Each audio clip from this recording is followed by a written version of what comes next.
trying to find my way back home to you. So today on Comic Class, we're going to be taking a look at Darth Vader Volume 1 from the new 2020 series, and yeah, so this basically covers the first 5 issues of Darth Vader, and I really enjoyed it, but let's jump right into it and talk about what exactly happens in this volume. As always, guys, I will not be showing all the images in the comic. I will leave a link in the description down below to go check it out on Comixology, and yeah, so let's jump into this. So the story pretty much starts off with Darth Vader showing what happened on, in Empire Strikes Back. Basically with Luke losing his arm and Darth Vader revealing that he is Luke's father. And Luke basically rejecting his father's, his offer. After this, we get to see that Darth Vader is taking a pair of Death Troopers, I believe is what they're called, and a forensic droid with him to go try to find out what happened with Padme and how she exactly died. Now, as Vader goes to the planet, I believe he's going to the planet of Tatooine to find out more about Luke.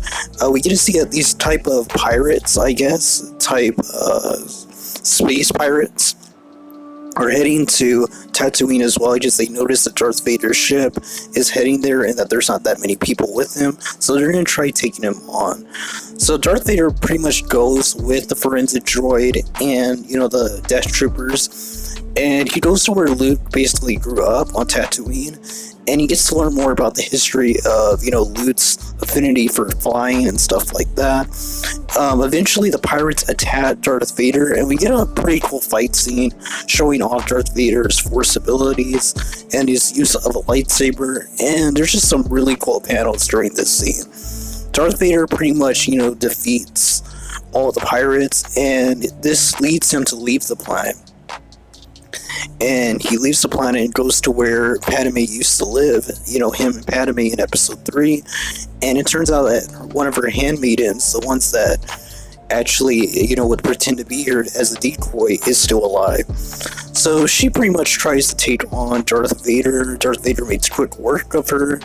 Again, we get some really cool action panels, and we get to see that she tells Darth Vader that she actually wants revenge as well for her queen.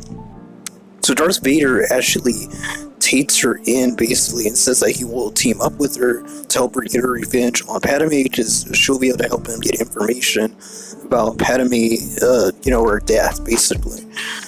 So they team up, and they fight against, these monsters. Eventually, they defeat these monsters, and she buries all of the soldiers that were actually with her during this time on this planet, and Darth Vader takes her with him to go find, basically to go to, I believe it's Naboo, where Anakin and Padme were in episode 2, when they first started dating, and it was pretty interesting.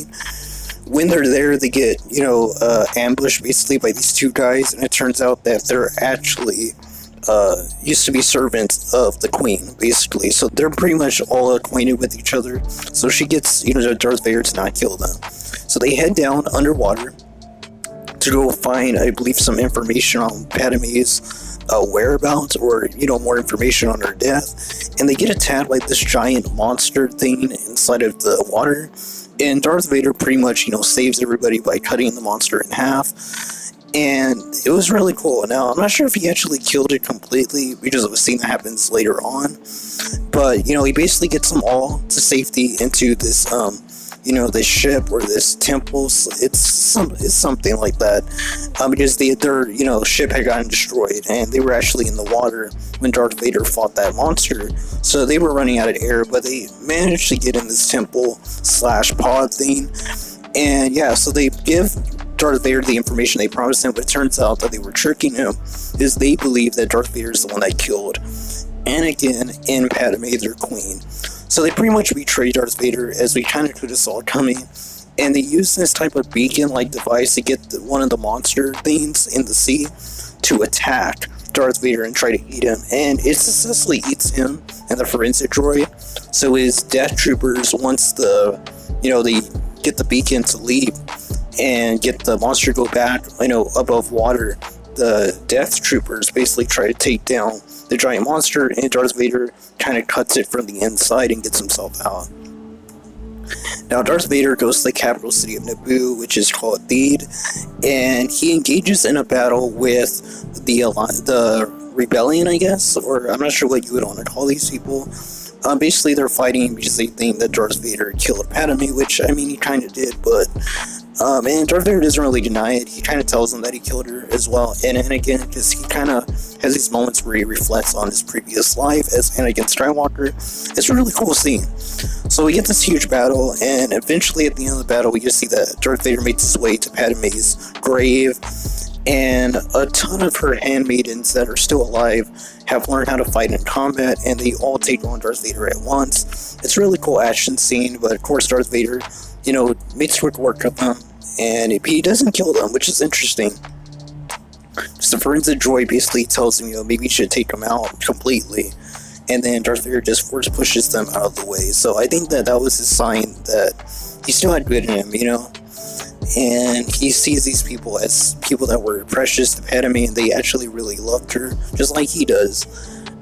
So it was really cool that he didn't kill them. At least that's how it came off as. I don't think he killed them when he pushed them away. So eventually, Darth Vader makes his way into Padme's tomb, and he sees her grave. He's about to, desecrate it, basically break it in half, but then he stops himself when Padme's handmaiden makes her way in there and tells him that, he shouldn't do that.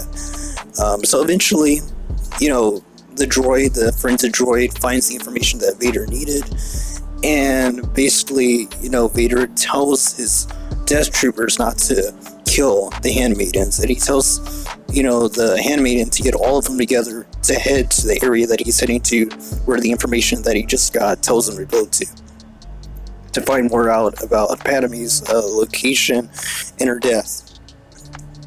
So after this, we basically see that Darth Vader goes to the area that, the forensic droid had told him that he got the information from.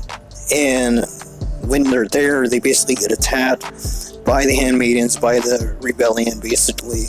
And it's a really cool scene. Darth Vader shows off his force abilities. He has to really fight off a ton of people. His death troopers are actually very skilled. I'm guessing they're way more skilled than regular stormtroopers. I'm guessing they're supposed to be like special ops of the Star Wars universe.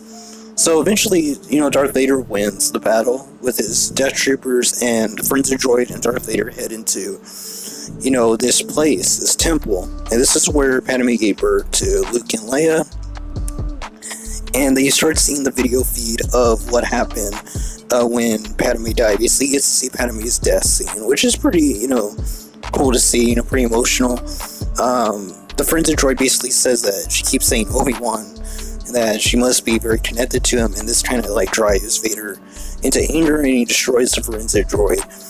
And there's this really cool scene right here where, Padme basically says that she knows that they're still good in Darth Vader, and I like that because that's what Luke says in Star Wars Episode 6. When he's fighting Darth Vader for the final time, he does say that he still feels the good in him. So that's really cool how they bring it full circle right here. And I really like this panel where it shows a forensic droid cut in half. I wonder if Darth Vader will take him back with him and repair him. And yeah, so, this leads us into the end of this story where Darth Sidious basically asks Darth Vader if he was successful, and he reminds him of the things that are needed to be powerful in the dark side, and that he's fallen to grief, which isn't something that is needed in the dark side. So basically, Palpatine says that, he'll teach him fear again, and he unleashes his force lightning, and I'm guessing this is like a teaser to show us that the next arc, basically, or volume 2, is going to be called Punishment, I believe. It already has a few issues out. I might review those issues, or I might just wait till they're all completed and do a volume 2 review. But it's definitely going to be amazing, because now we're going to see Darth Vader and Darth Sidious's relationship, how it evolves into what we see in Star Wars Episode 6, Episode 5 through 6. This is where this is taking place in, I believe. Because he's trying to get answers for Luke being his son. That happens in Episode 5. But yeah, overall, very good arc, very good volume. I think that it was amazing. I wasn't expecting much out of this series when I first started it, but after issue after issue, I really enjoyed it. and I would definitely recommend it. So, like I said, I'll leave a link in the description down below to check out the official volume. I believe volume 1 is out, or it's about to come out. So, definitely check it out. Buy it in physical if you can. And yeah, Darth Vader, the 2020 series, is, it came off with a bang, basically. And volume 2 seems like it's going to be even better because we're going to get to see Darth Sidious. I mean, who doesn't love that character? But yeah, that's gonna be all, guys. Until next time, I'll be reviewing different trade paperback volumes of comics on this channel. So if you're a fan of comic books, be sure to subscribe and leave a like to show your support. Until next time, guys, God bless you. And remember, guys, to stay super.